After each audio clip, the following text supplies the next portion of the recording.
সচিদানন্দ রূপায় বিশ্ব উৎপত্তাদিহে তবে তাপত্রয় বিনাশায় গোবিন্দায় নমো নমঃ।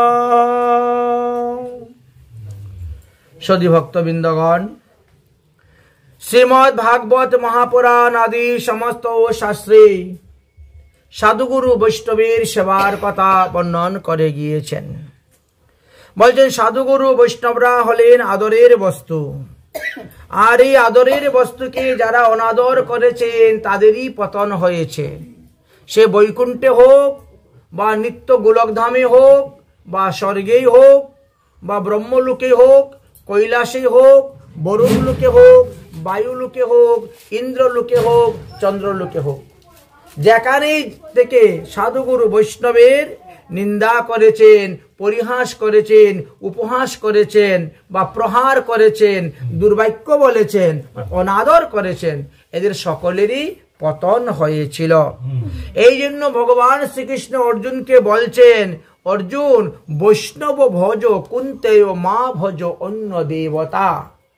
তোমাকে অন্য দেবদেবীর পূজা করার প্রয়োজন নেই, বৈষ্ণব সেবার দ্বারাই তোমার মঙ্গল বিধান হইবে।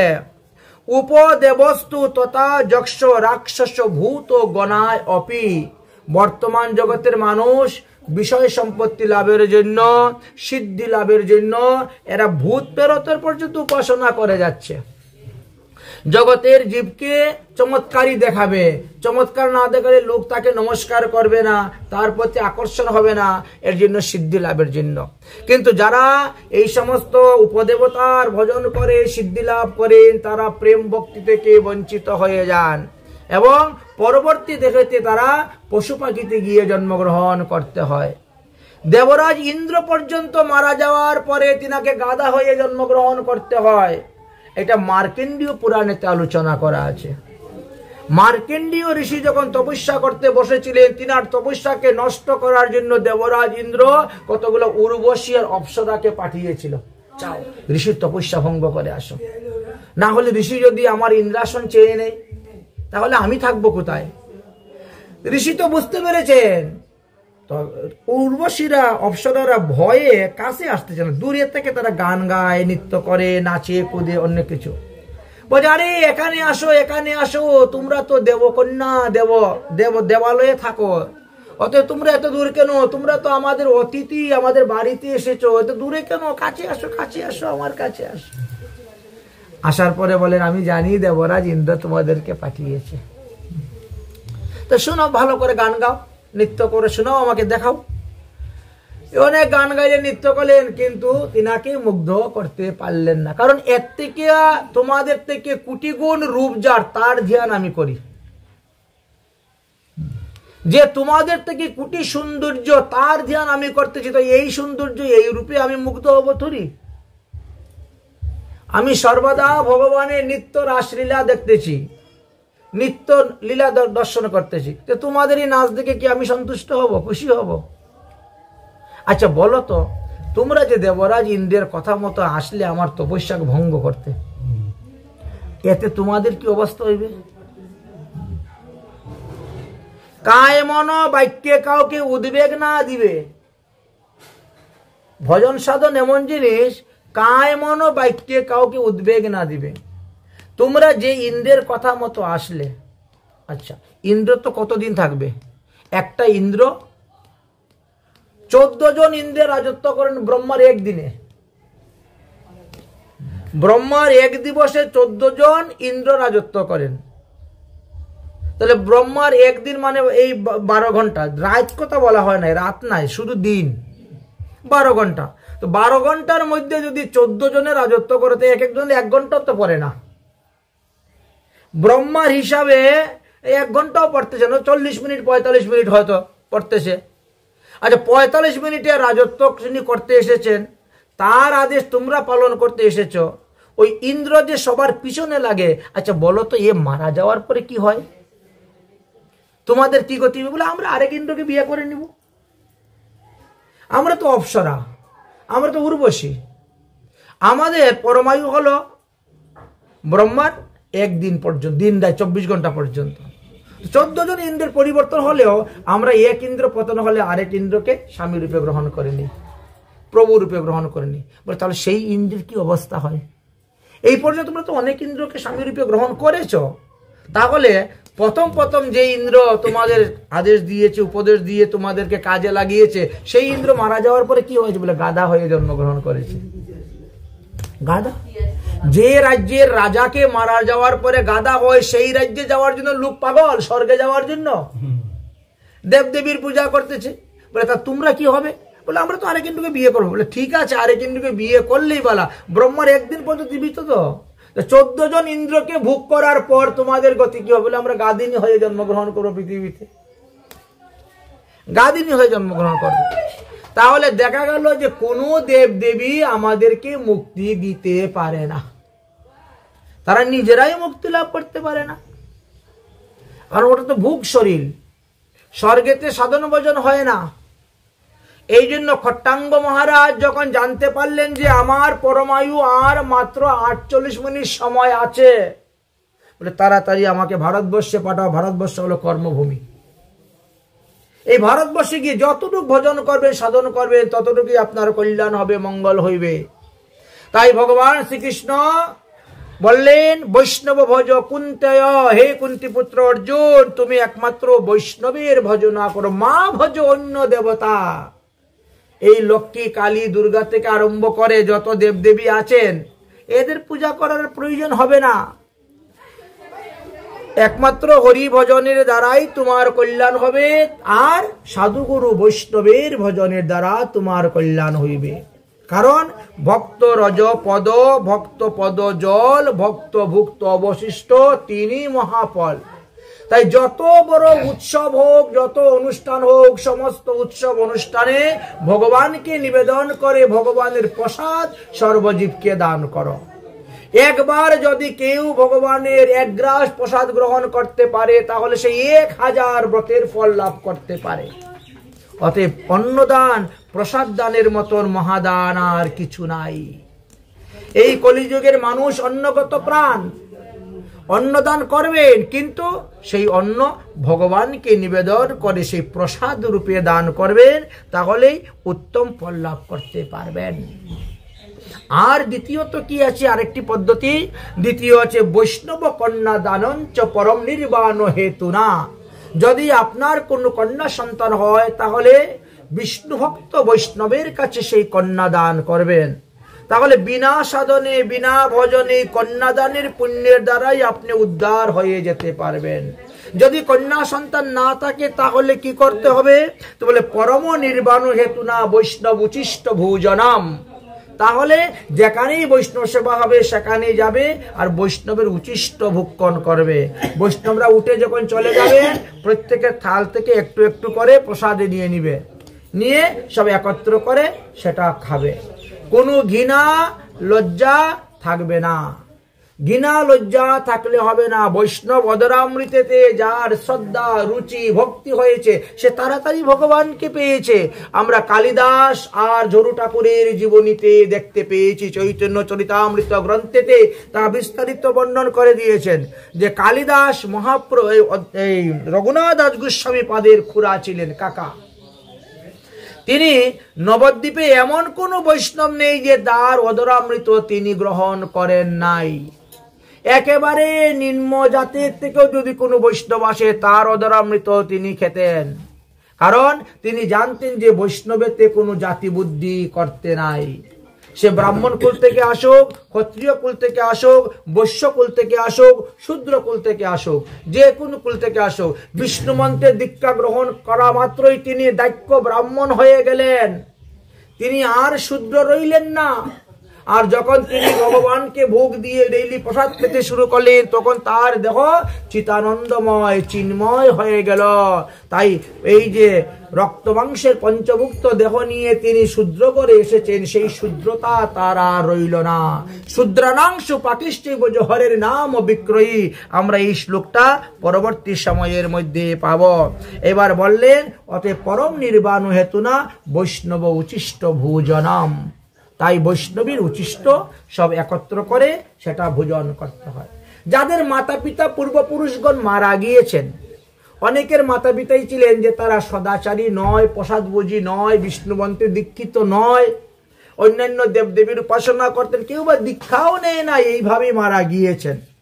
এই বৈষ্ণব অধরামৃত দিয়ে যদি তাদের নামে ভোগ নিবেদন করা যায়, পিণ্ডি দান করা যায়, তাহলে তারা ভূত প্রেত আদি অপজনিতে যদি জন্মগ্রহণ করে থাকেন, তথাপিও তাদের উদ্ধার হয়ে যাবে, মুক্তি হয়ে যাবে। বৈষ্ণব অধরামৃতের এমনই মহিমা। নির্মাল্য তো দ্বিজ শ্রেষ্ঠং রুদ্রাদি নাম দেব কৌশাম। বললেন বৈষ্ণব উচিষ্ট গ্রহণ করবেন, তথাপিও একাদশ রুদ্রের প্রসাদ খেতে যাবেন না। কালীর প্রসাদ, দুর্গার প্রসাদ ইত্যাদি আমাদের ভক্ষণ করা নিষিদ্ধ আছে বিষ্ণু মন্দিরে। তাই বলছে নির্মাল্য তো দ্বিজশ্রেষ্ঠ রুদ্রাদীনাং দিব কৌশাম। রুদ্রাদীনাং একাদশ রুদ্রের কথা বলা হয়েছে।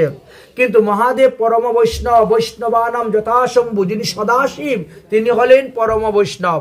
ভগবানকে ভোগ দিয়ে সদাশিবকে ভোগ দিলে সেই প্রসাদ গ্রহণ করা যাবে, কিন্তু লিঙ্গের প্রসাদ গ্রহণ করা যাবে না। বা মহাদেবকে যদি কেউ স্বয়ং ভগবান জ্ঞানে পূজা করে ভোগ দেয়, তাহলে সেই প্রসাদ গ্রহণ করা যাবে না। একমাত্র বৈষ্ণব জ্ঞানে পূজা করলেই প্রসাদ গ্রহণ করা যাবে। তাই ভগবান শ্রীকৃষ্ণের যেমন 24টা রূপ আছে, মহাদেবেরও ঠিক তেমনি ভাবে 24টা রূপ আছে, তিনার 24টা অবতার আছে। এই কথা শিব পুরাণ এবং লিঙ্গ পুরাণের মধ্যে বিস্তারিত ভাবে বর্ণন করে গিয়েছেন। শ্রীমদ্ ভাগবত মহাপুরাণে যেভাবে ভগবান শ্রীকৃষ্ণের 24 অবতারের কথা বলেছেন, ওই সেইখানেও মহাদেবের কথা বলেছেন। তাই নির্মাল্য শঙ্করাদি নাম চণ্ডালতাদ ভ্রবেদ ধ্রুবম। শিবলিঙ্গ থেকে যদি এনে চরণামৃত খান, শিবলিঙ্গের মালা যদি এনে মাথায় ধারণ করেন, শিবলিঙ্গের বেলপাতা যদি এনে কর্ণে ধারণ করেন, তাহলে পরজন্মে আপনাকে চণ্ডালতা প্রাপ্ত হতে হইবে। এই জন্য শিব মূর্তিতে ভোগ লাগিয়ে খেলে দোষ হয় না, কিন্তু শিবলিঙ্গ থেকে নির্মাল্য গ্রহণ করলে এটা আমাদের দুঃসবহ হয়। এই কথা বৈষ্ণব ধর্মে পরিষ্কারভাবে নিষিদ্ধ করে গিয়েছেন। তদাদিতং বিপ্রাণাং পিতৃনাম সাধ্যম কর্মাণি। তাই মাতা পিতার শ্রাদ্ধ দিন উপস্থিত হইলে বৈষ্ণব সেবার ব্যবস্থা করবেন। 45 দিন পার হওয়ার পরে আর কোনো দোষ থাকে না, যে কোনো বৈষ্ণব আসতে পারে, সেবা গ্রহণ করতে পারে। বাৎসরিক উৎসবে কোনো দোষ নেই। তবে 11 দিনের বৈষ্ণব সেবায় বা 13 দিনের বৈষ্ণব সেবায় বা 15 দিনের বৈষ্ণব সেবায় এইগুলাতে দুঃসবহ আছে। এই সমস্ত বৈষ্ণব সেবাতে আমাদেরকে যাওয়ার কথা নিষেধ করে দিয়েছেন গরুর পুরাণ এবং বরাহ পুরাণ। এই দুই পুরাণে বলছেন কেউ যদি মারা যায়, তাহলে তার উদ্দেশ্যে যে বৈষ্ণব সেবা হবে সেটা 45 দিন পরে হলেই পরেই উত্তম। 45 দিন পর। তাই কেউ মারা গেলে পরে আমাদের কোনো জায়গায় দেখেছি 11 দিনে শ্রাদ্ধ করেন, 13 দিনে বৈষ্ণব সেবা দিয়ে দেন। কিন্তু গরুর পুরাণ বলছেন যে 13 দিন পর্যন্ত তো সেই মৃত ব্যক্তি বাড়ির চতুর্দিকে ঘুরেই বেড়াচ্ছে। তো তার উদ্দেশ্যে যখন শ্রাদ্ধ করছেন, তার দৃষ্টি সব জিনিসের মধ্যে পড়তেছে। শ্রাদ্ধ ক্রিয়া করতে গিয়ে আপনি কি করতেছেন, রান্না বান্না যা করতে সবকিছু এনে তার নামে আগে নিবেদন করতেছেন, যার ফলে এই সমস্ত দ্রব্য তারই উচিষ্ট হয়ে যায়। যার নামে আগে নিবেদন করা হয় তার উচিষ্ট হয়ে যায়। তাই আমাদের বৃন্দাবনে দেখবেন বা নবদ্বীপে যদি কেউ মারা যায়, আগে মহাপ্রভুর ভোগ হলো, মহাপ্রভু ভোগ হওয়ার পরে বৈষ্ণব সেবা হবে, আর বৈষ্ণব সেবার পরে ওই মৃত ব্যক্তির উদ্দেশ্যে গিয়ে পিণ্ডিদান হইবে। 2 ধরনের নিয়ম আছে। কেন নিয়ম আছে এগুলা শাস্ত্রে আমাদেরকে ভেঙ্গে বলেছেন। তাই বলছেন যে আপনার যদি পূর্বপুরুষ কেউ মারা যান, তাদের আত্মার শান্তির জন্য, আত্মার কল্যাণের জন্য আপনি যে শ্রাদ্ধ করবেন, আদ্য শ্রাদ্ধ হোক আর নান্দিমুখী শ্রাদ্ধ হোক, সেই শ্রাদ্ধেতে যদি বৈষ্ণব দ্বারা অমৃত বা ভগবতী বিষ্ণুর প্রসাদ নিবেদন করতে পারেন, তাহলে তারা সমস্ত পাপ থেকে উদ্ধার হয়ে তারা স্বর্গে চলে যাবেন বা তারা স্বধাম যথাধামে তারা গমন করতে পারবেন। আর সেখানে কল্পকোটি সহস্রাণী তারা অবস্থান করতে পারবেন। আর যারা মৎস্য মাংস দিয়ে, আমিষ দ্রব্য দিয়ে শ্রাদ্ধ কার্য করে, 5 গ্রাম 10 গ্রাম নিমন্ত্রণ করে খাওয়ায়, তাদের পিতৃপুরুষগণ নরকে গিয়ে হাজার হাজার বৎসর দুঃখ পেয়ে থাকেন, কষ্ট পেয়ে থাকেন।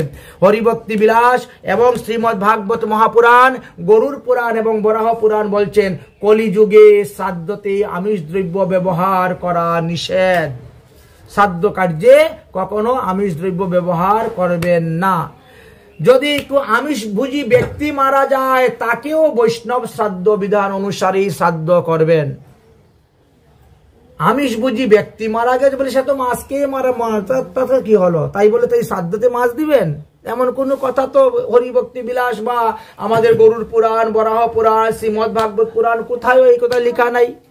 বলছেন তার আত্মার কল্যাণের জন্য, আত্মার মঙ্গলের জন্য, আত্মার শান্তির জন্য তো, আত্মা উদ্ধারের জন্য তো আপনি করতেছেন সাধুগুরু বৈষ্ণব সেবা বা শ্রাদ্ধ আদি অনুষ্ঠান। অতএব এখানে কোনো অবস্থায় আমিষ দ্রব্য ব্যবহার করিবেন না। অতএব ন দৈদ্যাত হরের ভক্ত, যৌন দৈদ্যাত হরের ভক্ত পিতৃনাম শ্রাদ্ধ কর্মানি, যারা ভগবান শ্রীকৃষ্ণের বা মহাপ্রভুর নিবেদিত প্রসাদ শ্রাদ্ধের উদ্দেশ্যে দান করে না, তাদের পিতৃপুরুষগণ তারা অপবিত্র বস্তু গ্রহণ করে, তারা গিয়ে ভোগ করে থাকেন। তাই মাতা পিতার শ্রাদ্ধ যে করবে সেই সন্তানকেও দীক্ষিত হওয়া চাই। সে যে মা বাবার উদ্দেশ্যে জল দান করবে, পিণ্ডি দান করবে, তর্পণ করবে, তার হাতও তো শুদ্ধ থাকা চাই, তাকেও বলছেন দীক্ষিত হওয়া চাই। অদীক্ষিত অবস্থায় যদি কোনো কর্ম করা হয়, তাহলে তার যথার্থ ফল লাভ করা যায় না। জপ তপ তন্ত্র মন্ত্র দীক্ষাই মূল হয়, আর দীক্ষা ভিন্ন সর্বকার্য হইবে ক্ষয়। তো এই সমস্ত সিদ্ধান্তের কথা পাবেন কোথায়? বলে সাধু সঙ্গ করলে, সৎসঙ্গ করলে জানা যায়। সাধু শাস্ত্র, সৎশাস্ত্র, সাধু বাক্য, গুরু বাক্য চিত্ততে করিয়া ঐক্য, সতত ভাদিবে প্রেম মাঝে। সাধুর কথা শাস্ত্রের সঙ্গে যেটা মিল আছে সেটাকেই আপনারা মানবেন, পালন করবেন, শ্রদ্ধা সহিত ভক্তির সহিত সেটা গ্রহণ করে নিবেন। তাই শাস্ত্রে বলছে, অন্য অবিলাস শূন্য হইয়া জ্ঞান কর্ম পরিহর করিয়া কায় মনে ভগবান শ্রীকৃষ্ণের পাদপদ্ম ভজন কর। আমরা কলিযুগের মানুষ, মহাপ্রভু আমাদেরকে দিয়ে গেলেন সেই রাধা দাস্য, সেই ব্রজ প্রেম, সেই গোপী প্রেম, সেই রাগানুকা ভক্তি। অতএব এই ভক্তির দ্বারা আমরা ভগবানকে লাভ করব। তাই আমরা যুগপৎ উপাসনা করব, অর্থাৎ পঞ্চতত্ত্বের উপাসনা, আবার রাধা গোবিন্দের উপাসনা। নবদ্বীপ এবং বৃন্দাবন এই দুই লীলাই আমাদের শরণ। আঙ্গিক ভজন এবং মানসিক ভজন, বাহ্যিক ভজন, উভয় প্রকার ভজন। ভজন দুই প্রকার হয়ে থাকে, একটা দেহ বাহ্যিক দেহ দিয়ে ভজন হয়, আর একটা মনে নিষিদ্ধ দেহ চিন্তন করিয়া ভজন হইয়া থাকে। সাধনে ভাবিবে যাহা, সিদ্ধ দেহে পাবে তাহা। তাই অন্য অবিলাস চারি জ্ঞান কর্ম পরিহরি কায় মনে করিব ভজন। সাধু সঙ্গে কৃষ্ণ সেবা, না পুজিব দেবী দেবা, এই সেই পরম কারণ। কেন দেবদেবীর পূজা করবো না? বললেন যে আপন আপন স্থানে প্রীতি সবাই টানে, ভক্তিপথে দিবে যে বিগতি। আপনি যে দেবতার পূজা করবেন সেই দেবতাই তো আপনাকে টানবে, আর আপনার মূল ভক্তিপথে বিগতি হইবে। এই জন্য বলছেন মহাজন জনগত সপন্থা, মহাজনগণ যে রাস্তা ধরেছেন তোমরাও সেই রাস্তা ধরো। আমাদের মহাজন হলেন 64 মহান্ত, দ্বাদশ গোপাল, 6 চক্রবর্তী, অষ্ট কবিরাজ। তারা যে মত, তারা যে পথ দেখিয়ে গেছেন, আমাদের হলো মহাপ্রভুর মত, মহাপ্রভুর পথ। অতএব এই মত, এই পথ অবলম্বন করে আমাদেরকে যেতে হবে। মহাপ্রভুর আগেও অনেক মহাজন এসেছেন, মহাপ্রভুর পরেও অনেক মহাজন এসেছেন। এক এক মহাজন, এক এক মত, এক এক পথ কথা আলোচনা করে গিয়েছেন, প্রচার করে গিয়েছেন, প্রসার করে গিয়েছেন, কিন্তু আমার মতো সাধারণ মানুষ যারা, তারা তখন বিভ্রান্ত হয়ে যায়, কার মত ধরে চলবো, কার পথ ধরে চলবো। তাদেরকে সুসিদ্ধান্ত দিলেন সুখদেব গোস্বামী পাদ আর ব্যাসদেব গোস্বামী পাদ। তারা বললেন, তোমরা সব মত পথ দেখার আগে একটু ভাগবতটা দেখে নাও, সব মত পথে যাওয়ার আগে ভাগবতটা দেখে নাও, কারণ ভাগবতে খালি সুসিদ্ধান্তের কথাই বলা আছে, এতে কোনো অপসিদ্ধান্ত নাই, কুসিদ্ধান্ত নাই। বেদের সম্পূর্ণ ভাষ্য হলো এই শ্রীমদ ভাগবত মহাপুরাণ। অতএব বেদান্ত ভাষ্য যতজনই রচনা করুক না কেন, তাদের মতপথ তোমাকে দেখতে হবে না, সোজা ভাগবত দেখো। ভাগবতে বলে গেলেন, কৃষ্ণ বর্ণ তৃষা ও কৃষ্ণ সাঙ্গ উপাঙ্গ অস্ত্র পার্ষদম যজ্ঞে সংকীর্তন প্রায়ই যজন্তি সুমেধসা। তাই এই কলিযুগের মানুষ যারা সুবুদ্ধিমান, তারা পঞ্চতত্ত্বের উপাসনা করবেন, হরিনাম সংকীর্তন করবেন, মহাপ্রভুর মত, মহাপ্রভুর পথ মেনে চলবেন, তারাই হলো এই কলিযুগের বুদ্ধিমান জীব। তাই মহাজনের যেই পথ, তাতে হও অনুরত পূর্ব পর করিয়া বিচার।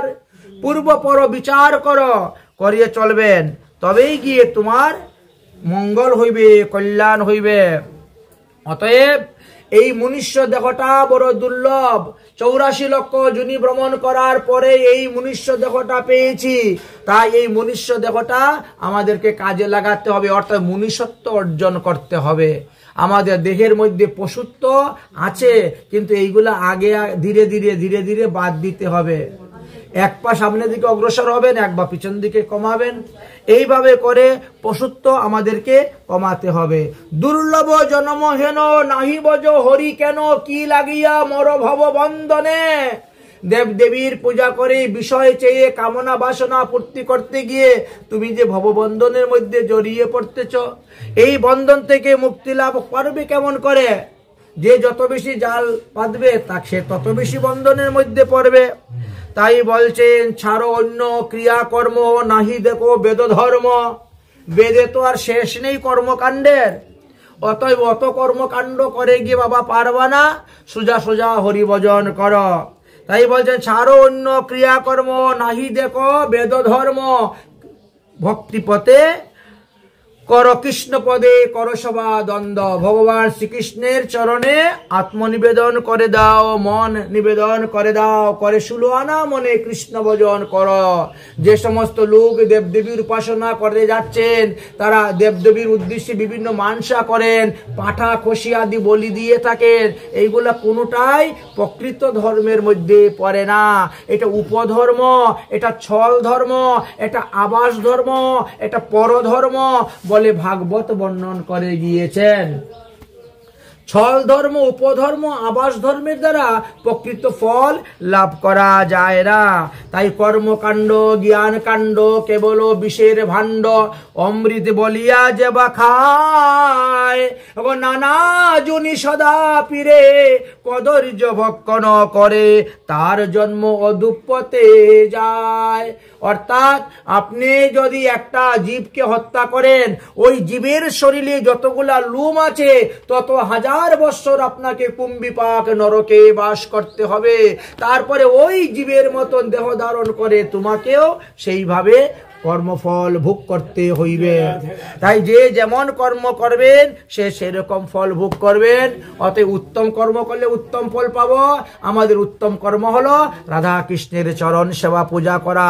তাহলে এই জন্মেও করতে পারবো, আর এই দেহ ত্যাগ করার পরে নিত্য দেহে গিয়ে, নিত্য ধামে গিয়েও ভগবানের সেবাই আমরা করতে পারবো। তাই রাধা কৃষ্ণে নাহি মতি, অন্য দেবতাকে বলে পতি, তার জন্ম অধুপতে যায়। সে তো প্রেম ভক্তি কিছুই জানে না। যারা অন্য দেবদেবীকে ভগবান বলে পূজা করে যাচ্ছেন, বলছেন তারা কিছুই ভক্তির সন্ধানই জানে না। আচ্ছা, ভক্ত ভক্ত ভক্ত সবাইকে বলা হয়। কালী ভক্তকেও ভক্ত বলা হয়, শিব ভক্তকেও ভক্ত বলা হয়, দুর্গাকে ভক্ত বলা হয়। কিন্তু ভক্ত শব্দের একটা রূঢ়ি অর্থ আছে। রূঢ়ি অর্থে ভক্ত শব্দ বলতে একমাত্র কৃষ্ণ ভক্তকে বোঝানো হয়েছে।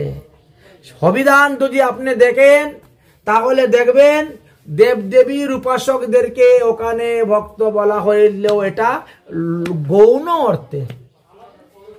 মুখ্য অর্থে ভক্ত শব্দ হলো একমাত্র কৃষ্ণ ভক্ত। কৃষ্ণ ভক্তদেরকেই মুখ্য অর্থে ভক্ত বলা হয়েছে। কারণ অন্যরা তো ভক্তির সন্ধানই জানে নাই, তারা ভ্রমেতে ধ্যান করতেছে, অজাগল স্তনের মতন।